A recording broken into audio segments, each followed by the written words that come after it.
இந்த வீடியோவை மகாநதி சீரியலில் வெண்ணிலா ரோலில் நடிச்சிட்டு இருக்கிற வைஷாலி தான் ஷேர் பண்ணியிருக்காங்க. அந்த வகையில் மகாநதி சீரியலோட கதைப்படி விஜய் காவேரி பிரிஞ்சு தனித்தனியாக இருக்காங்க. விஜய் காவேரியோட அக்ரிமெண்ட் விஷயம் காவேரி வீட்டுக்கு தெரிஞ்சு விஜய் கூட சண்டை போட்டு அந்த வீட்டை காலி பண்ணிட்டு வேற வீட்டுக்கு போயிடுவாங்க.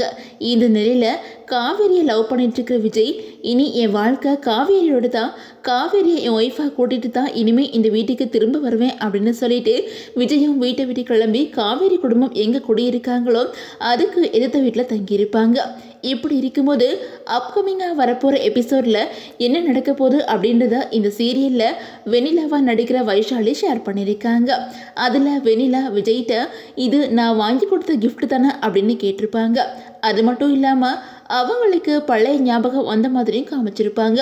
அதே நேரம் வைஷாலியும் இந்த வீடியோவில் வெண்ணிலாவுக்கு எப்போ தான் ஞாபகம் வர்ற மாதிரி இருக்குது, ஆனால் இல்லை அப்படின்னு சொல்லி கேப்ஷனை கொடுத்துருப்பாங்க. இதை வச்சு பார்க்கும்போது ஒருவேளை வெண்ணிலாவுக்கு பழைய நினைவுகள் திரும்ப வந்துட்டா விஜய் அண்ட் காவேரி சேர்ந்தாலும் வெண்ணிலாவால் இவங்க 2 பேருக்கு இடையில திரும்ப பிரச்சனை வர்றதுக்கு வாய்ப்பு இருக்கிற மாதிரி தான் தெரியுது. அதே நேரம் விஜய் அண்ட் காவேரி சேர்ந்துட்டாங்கன்னா சீரியல் முடிஞ்சிருமா அப்படின்னு சொல்லிட்டு பலருமே கேட்டு வந்துட்டு இருந்தாங்க. இந்த நிலையில் லட்சுமி பிரியா சமீபத்தில் கொடுத்த பேட்டியில் மகாநதி சீரியல் இப்போதைக்கு முடிகிறதுக்கு வாய்ப்பே இல்லை, இன்னும் 1000-2000 எபிசோட்ஸ் வர போகும் அப்படின்னு சொல்லியிருக்காங்க. அண்ட் மக்களை மகாநதி சீரியலில் அப்கமிங் எபிசோட் எப்படி இருந்தால் நல்லாயிருக்கும் அப்படின்னு சொல்லிட்டு உங்களோட கமெண்ட்ஸை மறக்காமல் கமெண்ட்டில் சொல்லுங்கள். அண்ட் இந்த வீடியோ உங்களுக்கு பிடிச்சா லைக் பண்ணுங்கள், ஷேர் பண்ணுங்கள், மறக்காமல் நம்ம சேனலை சப்ஸ்கிரைப் பண்ணிக்கோங்க.